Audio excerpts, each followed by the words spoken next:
চিংড়ি মাছের বড়া। এই সময় বাজারে প্রচুর ছোট ছোট চিংড়ি মাছ পাওয়া যায়।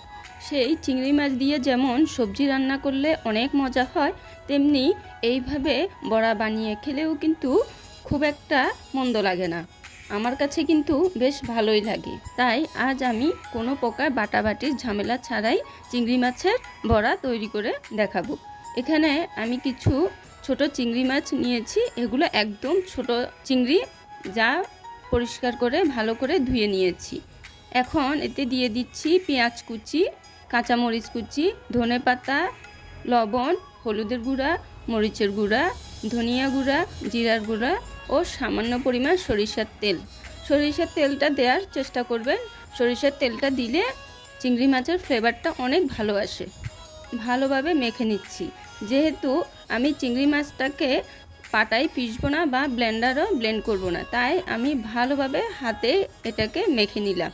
এখন বড়ার শেপ দিয়ে তৈরি করে নিয়েছি। তেলটা গরম হয়ে গেছে, একে একে তেলে ছেড়ে দিব আর সুন্দর বাদামি কালার করে ভেজে নিব। চুলার আগুনটা মিডিয়াম রাখতে হবে, না হলে ভিতরে কাঁচা থেকে যাবে এবং উপরে পুড়ে যাবে। চিংড়ি মাছের বড়ার এক পাশটা হয়ে গেল, তাই আমি উল্টে দিচ্ছি। একে একে সবগুলো উল্টে এপিট ওপিট করে ভেজে নিব।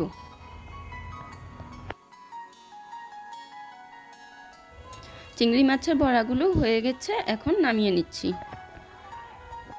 এই চিংড়ি মাছের বড়া কিন্তু আমার খুব পছন্দ, তাই প্রত্যেকবার যখনই বাজারে চিংড়ি মাছ উঠবে আমি বেশি করে কিনে ফ্রিজিং করে রাখি।